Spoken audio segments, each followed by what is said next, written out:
आइए आज सुनते हैं कहानी का भाग 3। राजपुरोहित अपने कक्ष में रात्रि 11:30 बजे अग्रसेन को उस अवस्था में पाकर बहुत अचंभित थे। उनका वेश बदलकर और हाथ में खंजर लेकर उनके कक्ष में होना और फिर उनका फक फक करके रोना, ये राजपुरोहित के दिमाग में संशय की स्थिति पैदा कर रही थी। उसके बाद अग्रसेन ने उस जंगल में बीती सारी घटनाओं का विस्तार पूर्वक वर्णन करने लगा। महाराज के कहे अनुसार हम लोगों ने वहां उनके आराम के लिए तंबू लगा चुके थे। सारे सैनिक महाराज के तंबू के सामने पहरा दे रहे थे। मैं थोड़ी देर के लिए वहां से ओझल हो गया था और जब मैं लौटा तो सारे सैनिकों ने एक औरत को घेरे हुए थे। मैं चुपचाप एक पेड़ की ओट से छिपकर ये सारा नजारा देख रहा था। सारे सैनिकों ने उसे अपने चेहरे से नकाब उतारने को कहा। वो औरत उस नकाब को उतारना नहीं चाह रही थी, लेकिन सैनिकों की जिद की वजह से उस औरत ने अपना नकाब उतार दिया। मैं उस औरत के काफी पीछे एक पेड़ की ओट से चोरी छिपे सारी चीजें देख रहा था। जैसे ही उस औरत ने अपनी नकाब हटाई, सारे सैनिक जमीन पर एक के बाद एक गिरने लगे। मुझे कुछ समझ में नहीं आ रहा था। मैं बहुत डर गया था।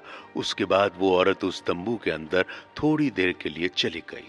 कुछ देर के बाद जब वो औरत उस तंबू से निकली तो एक विचित्र तरह की खुशबू उस तंबू के आसपास बिखेर कर वहां से जाने लगी।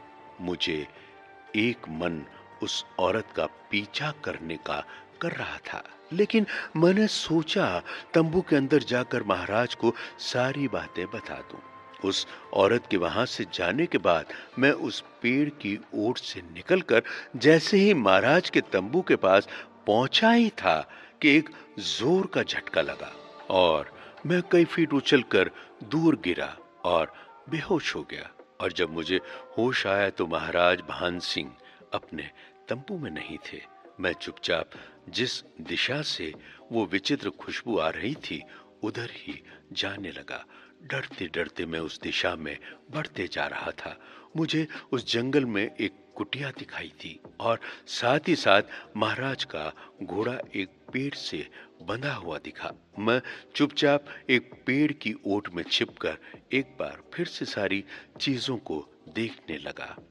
कुछ देर के बाद एक शख्स उस नकाब पहने हुए औरत के साथ उस कुटिया से बाहर निकला।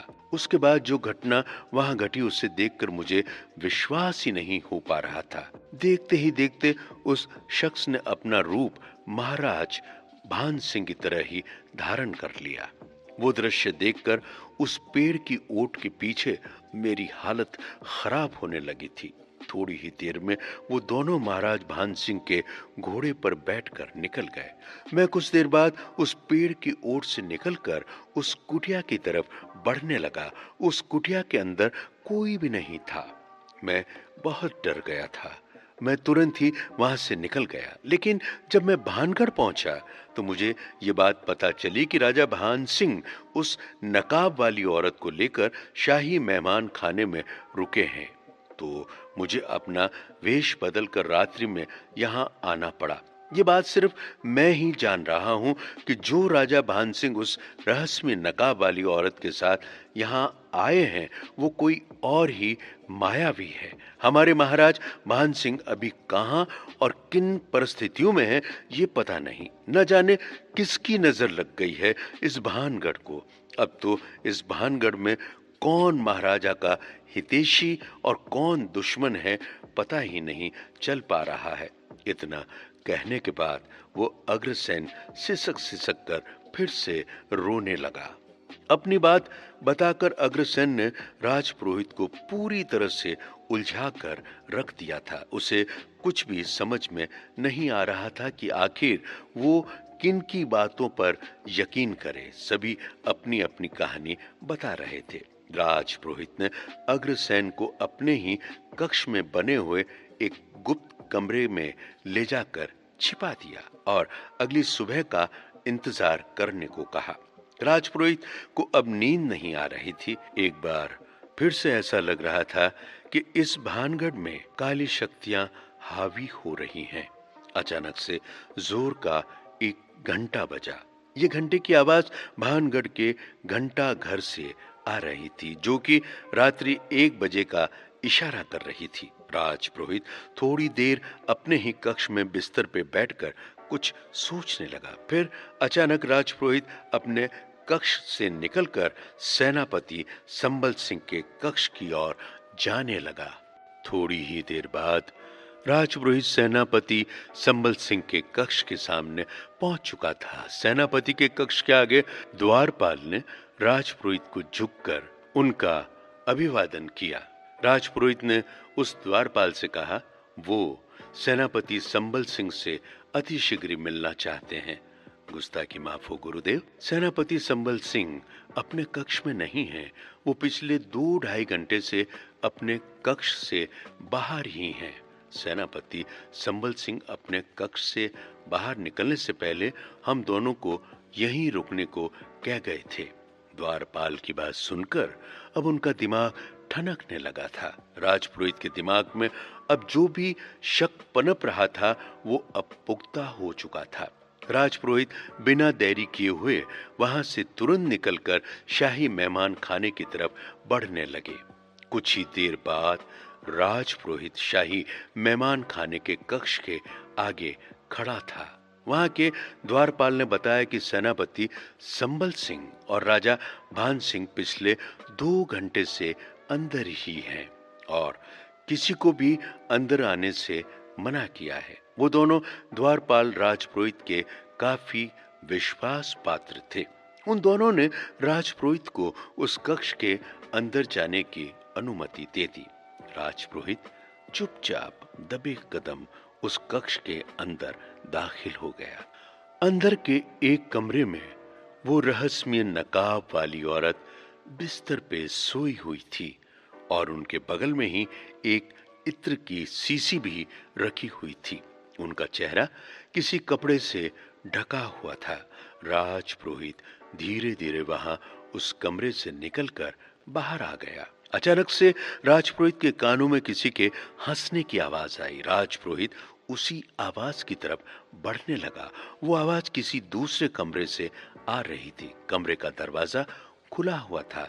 राजपुरोहित ने अपने कान उस कमरे की दीवार से सटाकर सुनने लगा। राजपुरोहित धीरे धीरे अपने कदम उस दरवाजे तक ले गया और चोरी छिपे देखने लगा। उस कमरे में अंदर राजा भान सिंह और सेनापति संबल सिंह दोनों ही मदिरा पान कर रहे थे और उसके बाद उस राजपुरोहित ने जो बात सुनी वो सुनकर उनके होश उड़ने लगे थे। राजा भान सिंह और सेनापति ने आपस में मिलकर कल अमास की रात वो उस राजपुरोहित की ही बलि देना चाह रहे थे। ये बात सुनते ही राजपुरोहित को पूरी तरह से अब यकीन हो गया था कि ये महाराजा भान सिंह नहीं था, बल्कि काली शक्तियों का सम्राट जिंगफू ही था और उनकी गिरफ्त में सेनापति संबल सिंह भी अब आ चुका था। शाही मेहमान खाने में वो राजपुरोहित चोरी छिपके राजा भान सिंह और सेनापति संबल सिंह की बातें सुनकर उसे पूरी तरह से ये यकीन हो चुका था कि राजा भान सिंह के वेश में ये काली शक्तियों का सम्राट जिंगफू ही है और साथ ही साथ उनके बनाए गए तिलस्मी में सेनापति संबल सिंह पूरी तरह से गिरफ्त हो चुका था। राजपुरोहित बिना देरी किए हुए उस शाही मेहमान खाने से तुरंत ही निकल जाना चाह रहा था और इसी बात की जानकारी वो जल्द से जल्द महारानी कनकप्रिया को भी देना चाह रहा था। जैसे ही राजपुरोहित वहां से निकल रहा था कि अचानक से उनका हाथ फूलों के गुलदस्ते में लग गया और वो फूलदानी नीचे गिरने लगी। राजपुरोहित के काफी प्रयास के बाद भी वो फूलदानी उनके हाथ से निकलकर नीचे फर्श पे गिर गई। फूलदानी के नीचे गिरते ही अब राजपुरोहित की हालत खराब होने लगी। उसे अब कुछ समझ में नहीं आ रहा था। एक पल उसे ऐसा लगा अब उनका बचना बहुत मुश्किल है। जैसे ही उस फूलदानी के नीचे गिरने की आवाज राजा भान सिंह और संबल सिंह के कानों में पड़ी, वो तुरंत ही उस गुप्त कमरे से निकलकर बाहर आ गया। उन दोनों के उस गुप्त कमरे से बाहर निकलने से पहले ही राजपुरोहित वहां से गायब हो चुका था।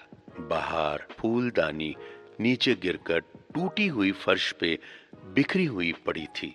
उसे देखते ही सेनापति ने जोर से चिल्लाया, द्वारपाल द्वारपाल। सेनापति संबल सिंह की आवाज सुनकर उस कक्ष के बाहर पहरा दे रहे दोनों द्वारपाल अंदर की ओर दौड़ते हुए आ गए और दोनों ने अपना सर झुकाकर एक साथ कहा, हुकुम सरकार। सच सच बताओ कौन आया था यहाँ? सेनापति ने अपनी आवाज तेज करते हुए कहा। उनकी बात सुनकर वो दोनों द्वारपाल कुछ डर से गए थे। उन दोनों को कुछ सूझ नहीं रहा था अब उस सेनापति के इस प्रश्न का वो क्या जवाब दें। इतने में एक द्वारपाल ने कहा, कोई भी तो नहीं सरकार, कोई भी तो नहीं दिखा सरकार। उसने काफी धीमी आवाज में कहा। एक बार फिर सेनापति संबल सिंह ने अपना प्रश्न उन दोनों के सामने फिर से दोहराने लगा।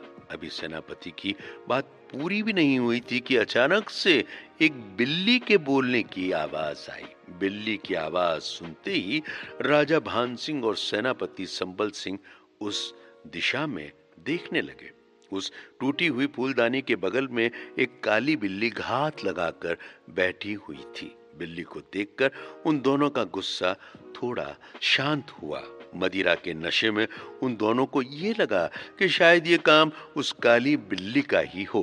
बिल्ली की आवाज सुनकर उन दोनों द्वारपाल को ऐसा लगा कि जैसे उन दोनों की जान उस बिल्ली ने बचा दी हो।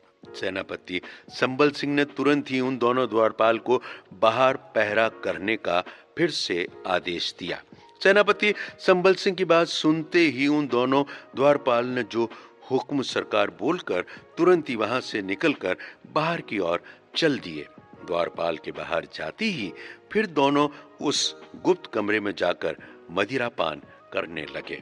इधर बाहर वो राजपुरोहित एक दीवार की ओट में छिपा हुआ था। द्वारपाल को पुनः शाही मेहमान खाने के आगे पहरा देते देख राजपुरोहित ने भी थोड़ी चैन की सांस ली। द्वारपाल ने राजपुरोहित को देखकर प्रणाम किया और अपने हाथ उठाकर ये आश्वासन दिया कि अंदर अब सब ठीक है और आप बेफिक्र होकर जाएं। द्वारपाल का इशारा देखकर राजपुरोहित तुरंत ही वहां से निकलकर अपने कक्ष की ओर बढ़ने लगा। राजपुरोहित के चेहरे पर अब चिंता साफ झलक रही थी। अचानक से फिर घंटे घर से 2 बार घंटे की आवाज आई। रात्रि के 2 बज चुके थे। समय काफी कम बचा हुआ था। आज रात अमावस्या को उस राजपुरोहित की बलि का पूरा प्लान काली शक्तियों के सम्राट जिंग फू तैयार कर चुका था। उसे पता था कि वो आज किसी भी समय गिरफ्तार हो सकता था। उधर रानी कनकप्रिया को भी नींद नहीं आ रही थी। जब से उसने राजपुरोहित ने मुंह से अपने बारे में वो नकाब वाली औरत के कनकप्रिया होने वाली बात सुनी थी, उनके भी होश उड़ने लगे थे। एक से बढ़कर एक षड्यंत्र उस भानगढ़ में चल रहा था। सभी अपनी अपनी चाल चल रहे थे, लेकिन अब तक ये निष्कर्ष नहीं निकल पाया था कि असली बिसात आखिर किसने बिछाई थी। उस भानगढ़ में महल में आज कोई किसी पे विश्वास नहीं कर पा रहा था। सभी कोई अपनी अपनी कहानी लिए हुए एक दूसरे को ही कटघरे में खड़े किए हुए थे। राजपुरोहित अभी इतनी रात को रानी कनकप्रिया के कक्ष में नहीं जाना चाह रहा था। वो 4 बजने का इंतजार करने लगा। इधर शाही मेहमान खाने में करीब 4 बजे राजा भान सिंह ने द्वारपाल को आदेश दिया कि राजपुरोहित को जल्द उनके सामने बुलाया जाए। राजा भान सिंह की बात सुनकर वो द्वारपाल जल्दी से राजपुरोहित के कक्ष की ओर चल दिया। वो द्वारपाल जैसे ही राजपुरोहित के कक्ष के अंदर अपने कदम रखे ही थे कि अंदर का नजारा देखकर उसके होश उड़ गए। राजपुरोहित का बिस्तर खून से लहूलुहान था। शायद किसी ने उनका धड़ गर्दन से अलग कर दिया था और किसी सफेद चादर से पूरी तरह से ढक दिया था। वो नजारा देखकर उसकी हालत खराब हो चुकी थी। वो द्वारपाल तेजी से दौड़कर राजा भान सिंह के पास जाने लगा। उसकी धड़कन काफी बढ़ चुकी थी। जैसे ही वो द्वारपाल राजा भान सिंह के पास पहुंचा, उनके मुंह से आवाज ही नहीं निकल पा रही थी। मदिरा के नशे में चूर राजा भान सिंह और संबल सिंह को कुछ समझ में नहीं आ रहा था। राजा भान सिंह ने कहा, राजपुरोहित किधर है? जाओ उसे बंदी बना लो और उसे बंदी बनाकर तुरंत मेरे सामने पेश करो। महाराज, किसी ने राजपुरोहित का कत्ल कर दिया है। इतना सुनते ही राजा भान सिंह और संबल सिंह का एक ही झटके में मदिरा का वो सारा नशा उतर गया। काली शक्तियों का सम्राट जिंगफू की सारी प्लानिंग एक झटके में खत्म होती प्रतीत हो रही थी। उन लोगों की बात सुनकर दूसरे कमरे में सो रही उस नकाब वाली औरत की भी नींद टूट चुकी थी। थोड़ी ही देर में वो नकाब वाली रहस्यमय औरत भी उन तीनों के समक्ष मौजूद हो चुकी थी। राजा भान सिंह तुरंत ही उस शाही मेहमान खाने से निकलकर उस राजपुरोहित के कक्ष की ओर कदम बढ़ा चुका था और उनके पीछे पीछे सेनापति संबल सिंह और वो रहस्यमय नकाब वाली वो औरत भी चल रही थी। थोड़ी ही देर में वो सभी उस राजपुरोहित के कक्ष में पहुंच चुके थे। पूरा बिस्तर खून से लहूलुहान हो चुका था। उस राजपुरोहित को किसी ने मारकर उनके ऊपर एक सफेद चादर ओढ़ा दी थी। वो ढकी हुई सफेद चादर भी अब पूरी तरह से लाल हो चुकी थी। राजा भान सिंह ने द्वारपाल से कहा, ये चादर हटाओ। राजा की बात सुनकर वो द्वारपाल जैसे ही उस सफेद चादर को राजपुरोहित के सिर के ऊपर से हटाने लगा, सभी की आंखें फटी की फटी रह गई। वहां उस बिस्तर पे राजपुरोहित के बदले सैनिक अग्रसेन पड़ा हुआ था।